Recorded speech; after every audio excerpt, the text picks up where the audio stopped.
Bitcoin caindo, ouro caindo, bolsa caindo, prata caindo, absolutamente tudo entrando numa grande volatilidade essa semana. E agora, o que está acontecendo, né? É sobre isso que eu quero falar no capítulo de hoje.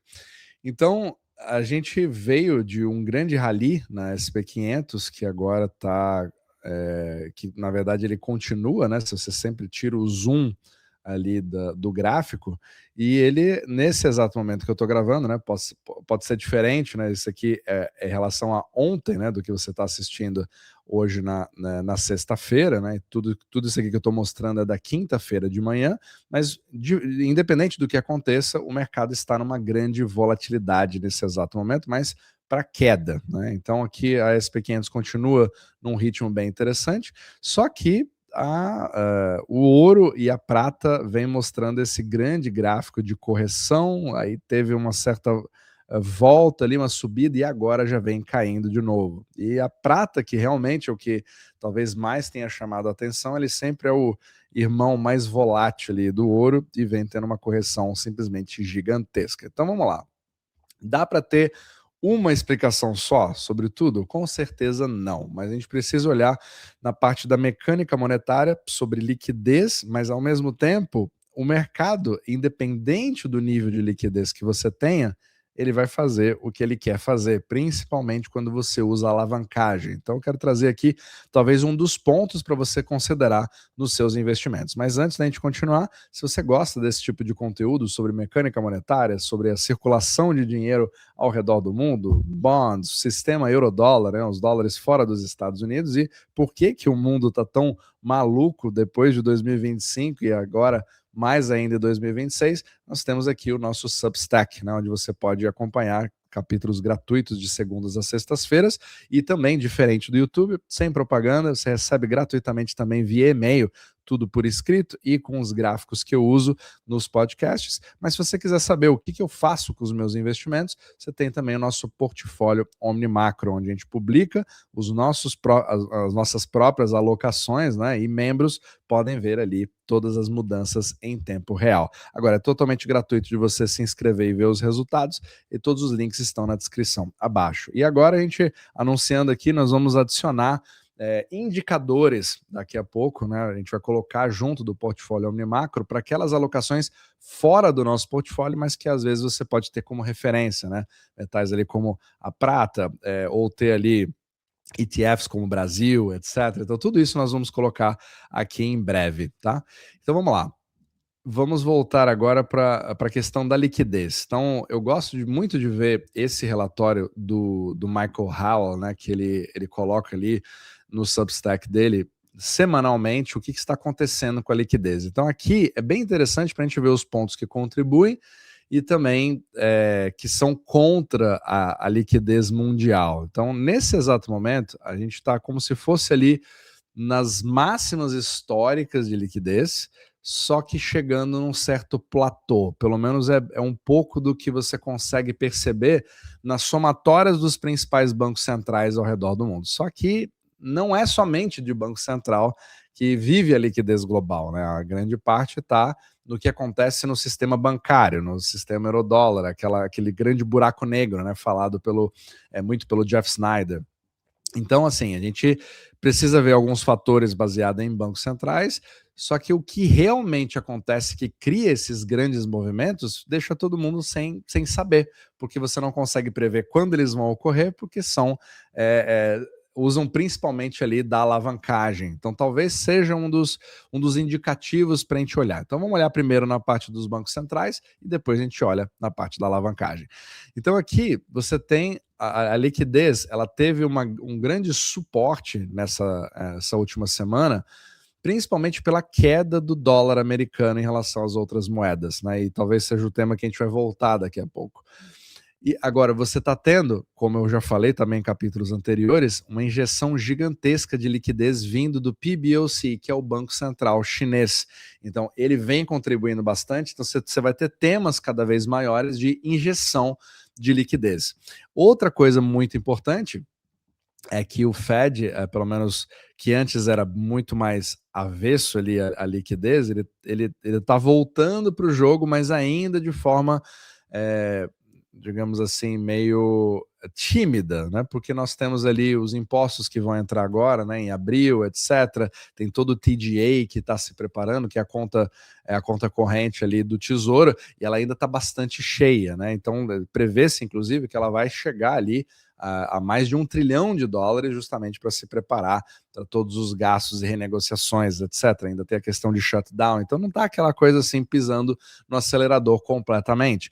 E aí você também, mas pelo menos não está totalmente negativo como estava antes.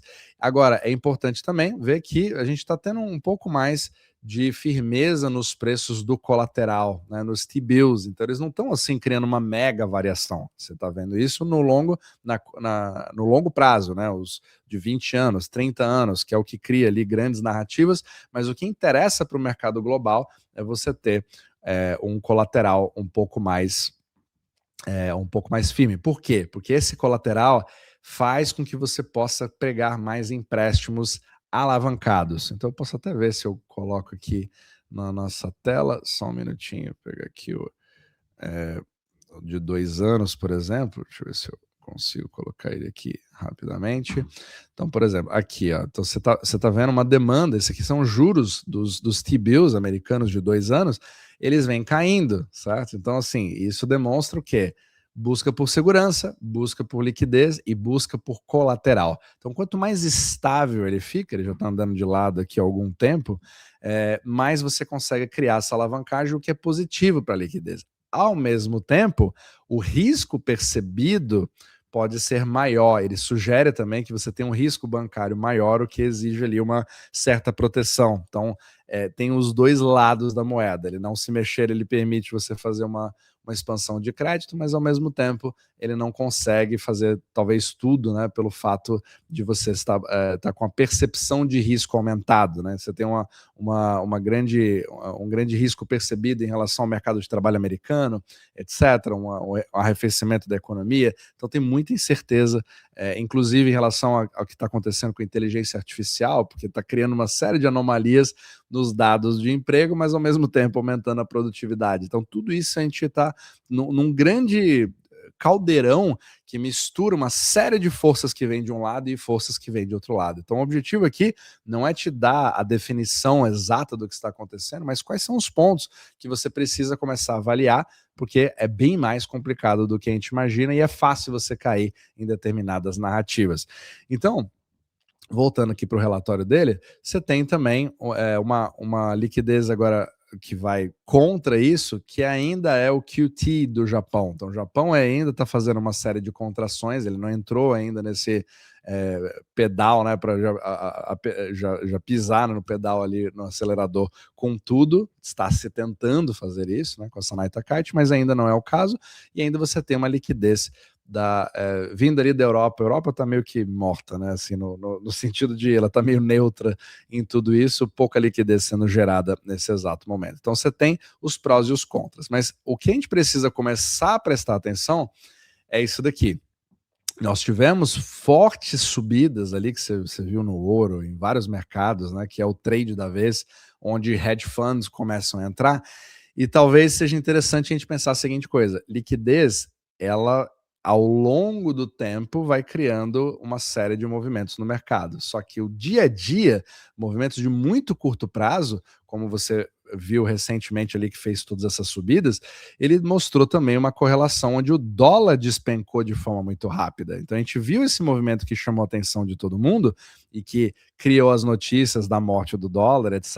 E eu já falei em capítulos anteriores, inclusive na live ali que a gente fez com o Luiz Fernando Roxo, né, e o professor Faca também, que vocês podem acompanhar no canal do professor Roxo, que foi justamente essa narrativa criada porque o DXY do dólar caiu aqui até 95,8. Pronto, o dólar morreu a partir de agora. Mas tudo que nós conversamos ali foi que a liquidez aumentou. Isso é o dólar se perpetuando. Isso é o aumento, inclusive, de alavancagem. A alavancagem aumenta dólares para você entrar nesses trades. E aí, agora que você teve aquela correção gigantesca, dá uma olhada no que acontece aqui.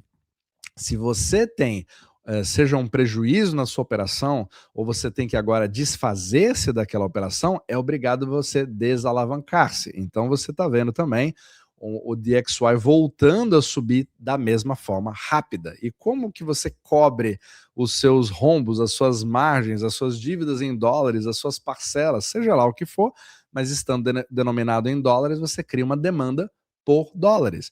E é aí que se reflete no DXY. Você é obrigado a vender os seus ativos. Então você queima ouro, queima SP500 e também, principalmente, queima Bitcoin, né, que está ali diante de um cenário quase que apocalíptico. Ninguém mais quer falar sobre cripto nesse exato momento, para não ficar mal, né? Mas o Bitcoin, justamente com risco de cauda nesse exato momento, está aqui beirando, já está nos 67 mil dólares. Incrível. Antes de eu gravar, eu tinha visto ali 72, 73, já está 67.